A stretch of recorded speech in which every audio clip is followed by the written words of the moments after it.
Hello and welcome again to the History of Bangalore. I am Ramjee Chandran, and today we will look at money, specifically the wealth of dynasties that ruled the south and how they got it. What did it take for Kempe Gowda to realize his ambition to build the city that he dubbed Bengaluru? Clearly, he had what it took in guts. But along with vision, determination, and ambition, he would have needed resources. Specifically, he needed to have the money to build a city. So where did it come from? Well, the short answer is that he would mostly have used his own money. As the chieftain of the bustling principality of Yelahanka, Kempe Gowda would already have most, if not all, of the capital that he needed to fund the building of Bengaluru. Well, the point I make about the wealth of nations is that if a local chieftain like Kempe Gowda could have had the money to be able to pull this off, consider the overarching issue, which is that his feudal overlords at the time, the Vijayanagara kings, would have been that many times wealthier. And so as I sit here, in the middle of a region ruled by dynasties that were historically prosperous, it's worth pondering the question as to how all these dynasties got so rich, so wealthy, and so powerful. And the answer to that really lies in one word: trade. So in this episode, I will dig into how the kingdoms of the south became wealthy on account of trade that goes back thousands of years, particularly the spectacular trade that South India had with the ancient Roman Empire. When I started to trace the origins of all this amazing international trade between South India and the Romans, little did I imagine that I would find out that it all happened quite by chance, because of a shipwrecked Indian sailor who was found half dead on the shores of the Red Sea in Egypt, and how he revealed to the Egyptians and the Greeks the sea route to India. It's a fascinating story.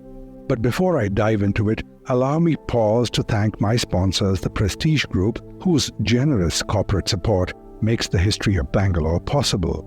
Building cities one landmark at a time, they transform dreams into reality. You can be a part of the future. Simply add prestige to your life. And now to the story of the shipwrecked Indian sailor.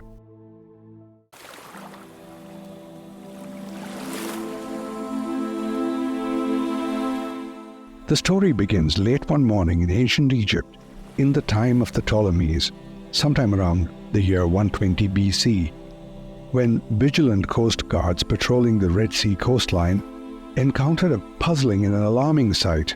There in front of them was a ship battered by the sea and run aground to shore.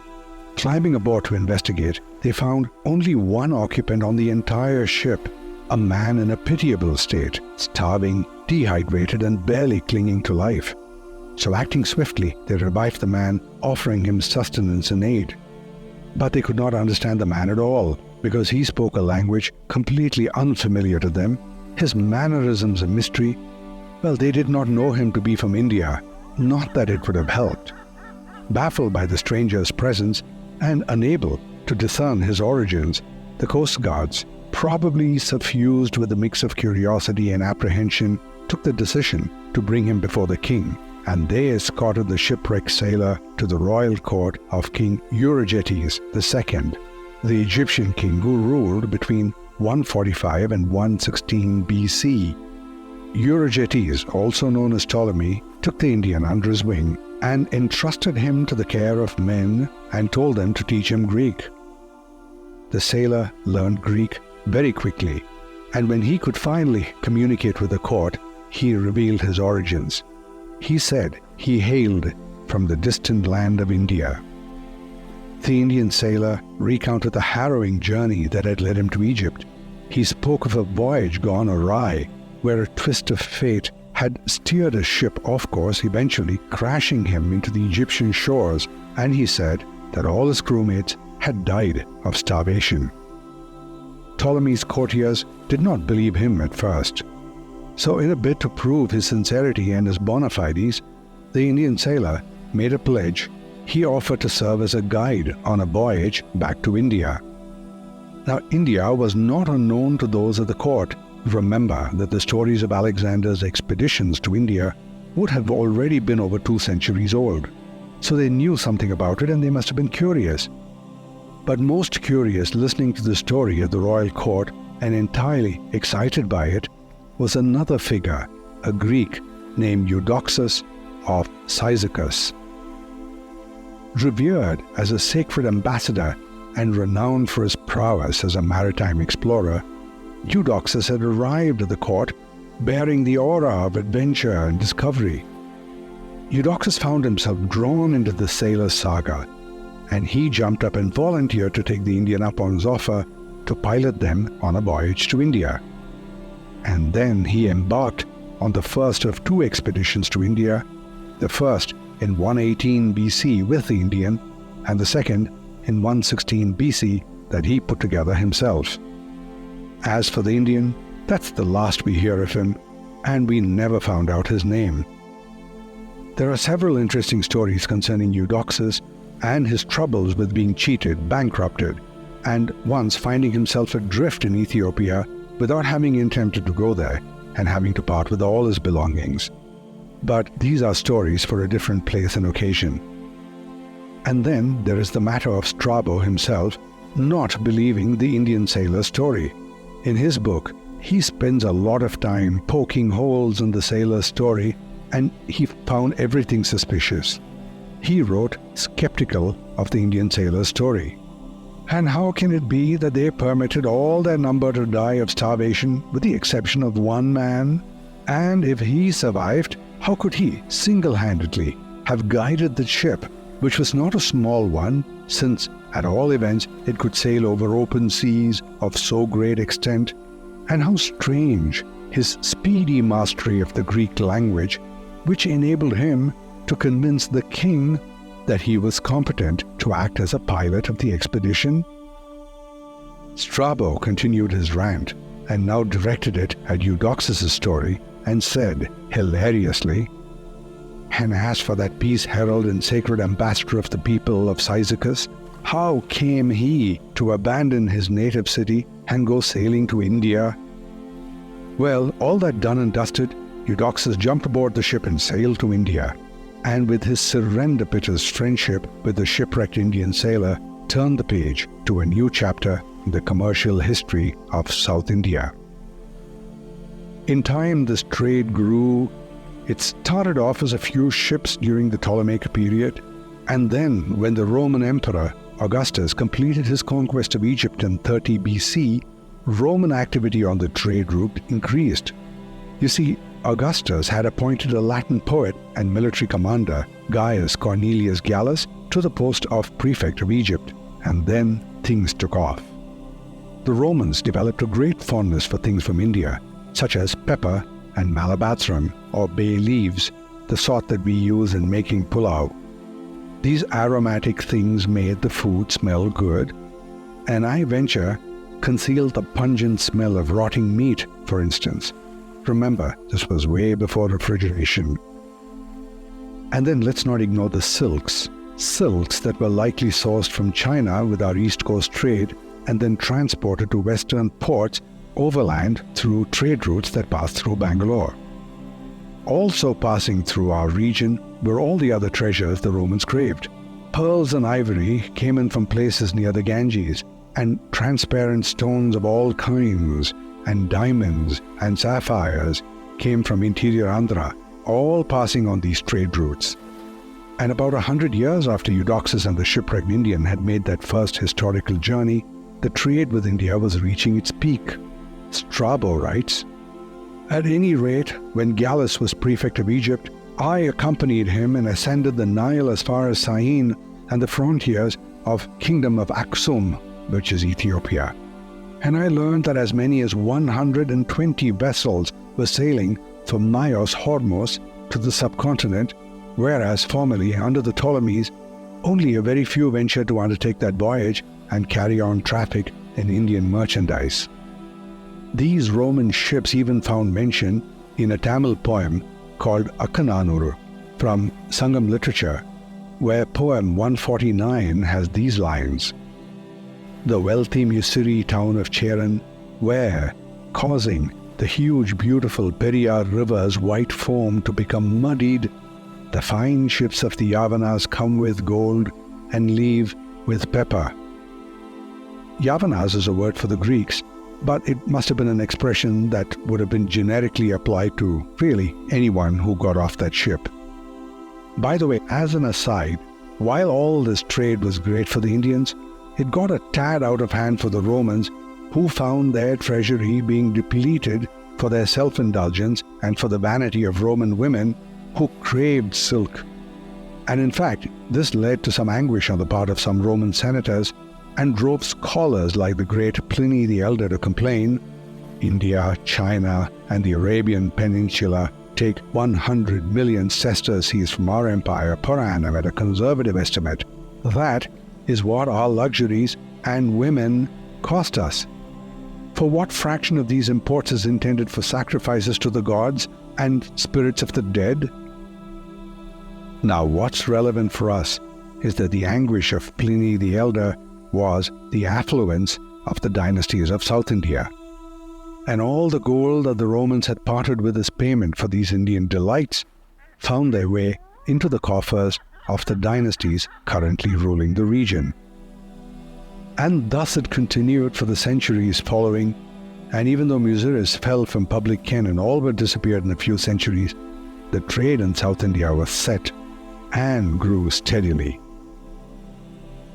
Now, all of this makes a decent segue to my first thoughts about how the principalities like that of Kempegowda and the dynasties they served, from the Kadambas through the Gangas and the Cholas to the Vijayanagara kings, got rich. Well, in the blood and gore version of history as entertainment, there was war. Invading kingdoms and looting and pillaging them was one way to expand and aggregate wealth. This is what we might call in modern business speak roll-up economics. But even to wage war, one needs money. So in the non-movie version of their history, the simple answer to how the dynasties earned income was by the time-honored and much beloved method, taxes. Taxes on agricultural produce, goods manufactured locally, and importantly, goods passing through the region, like all that stuff that was bound for Rome.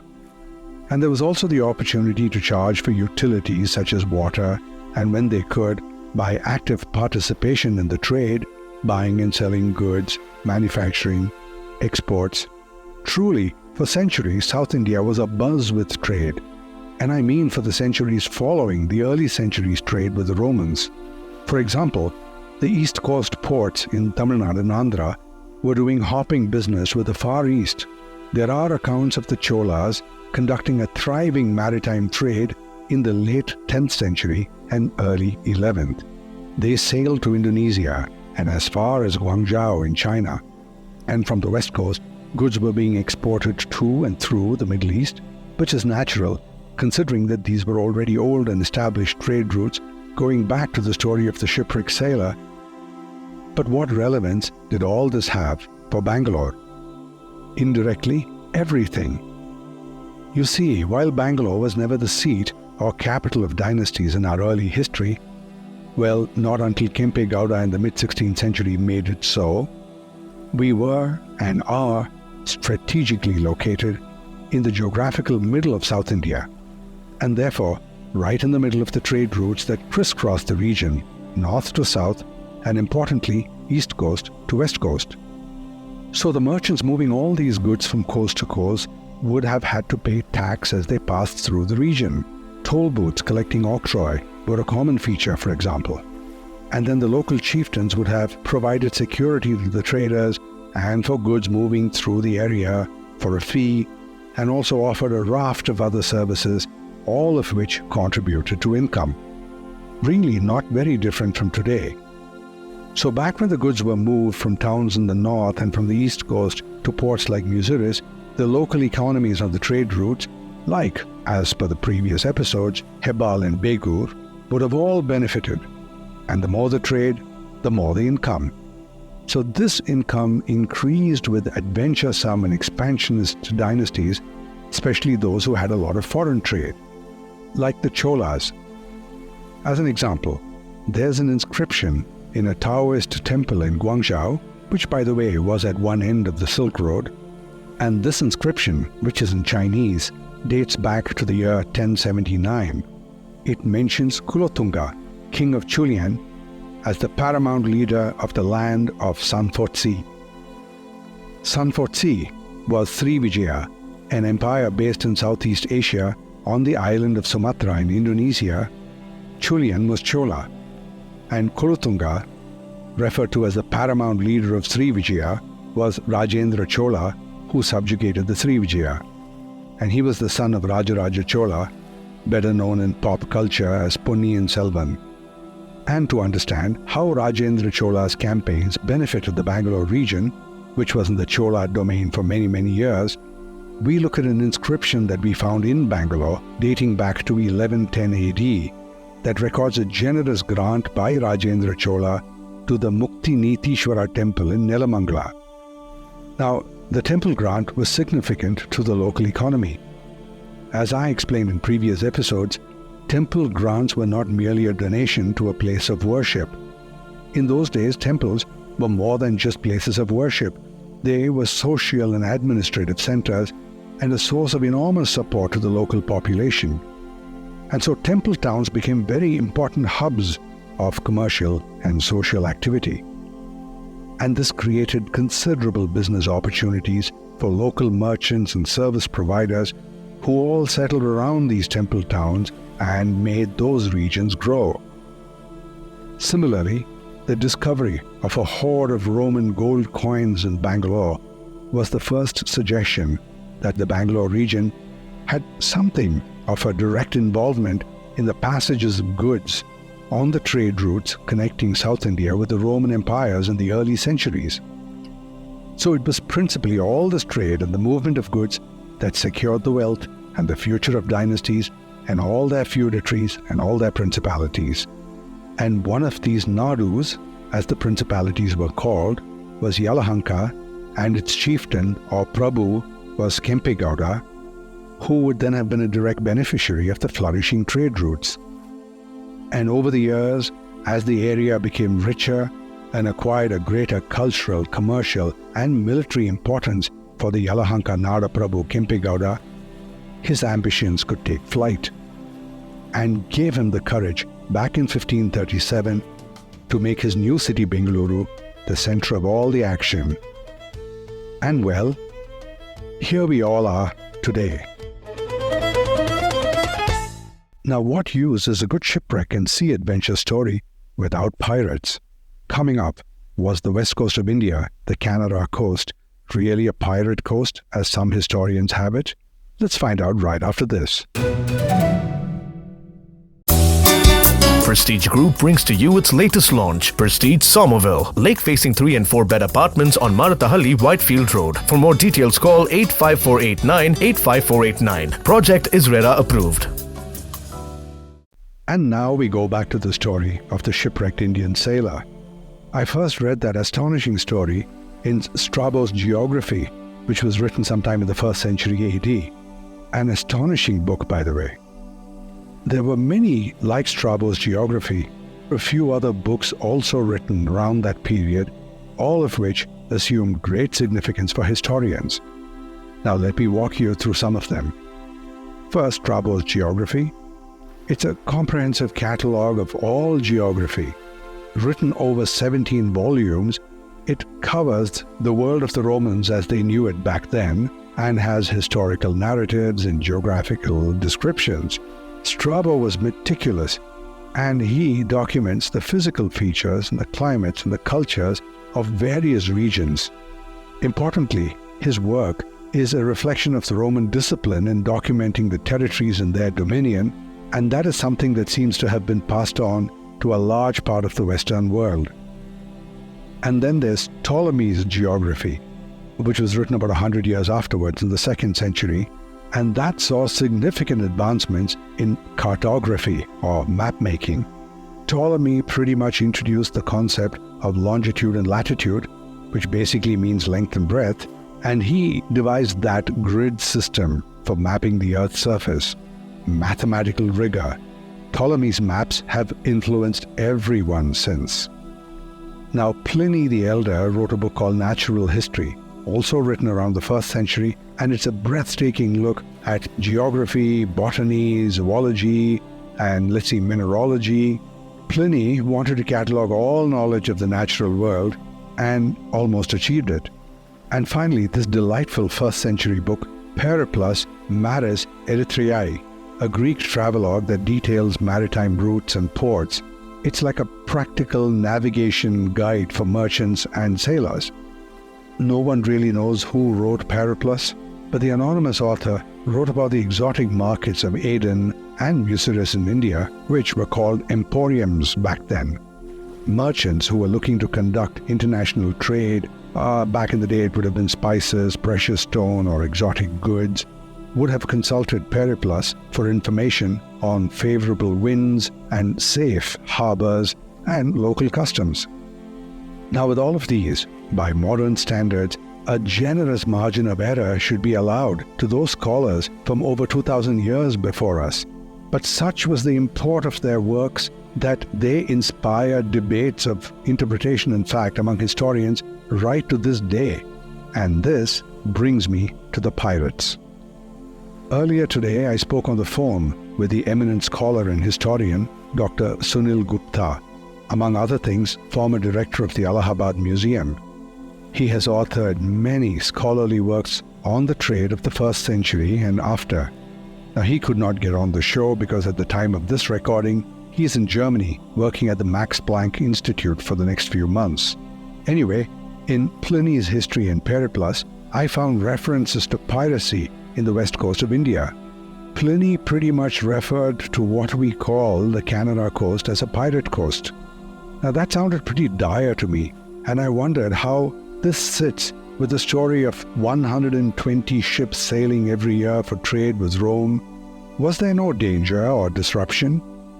And then I found Dr. Gupta's essay, Piracy and Trade on the West Coast of India, 1 to 250 AD. Incidentally, he has co-authored another similar work with Dr. S.K. Aruni, noted Bangalore historian and friend of the podcast, who has been my guest here several times. Dr. Gupta's study provides a perspective on the relationship between piracy and trade off that Canara coast. And I got my answer for whether such piracy was a major factor affecting the trade during that period. And the answer is yes, but not by much and not the way we think about it.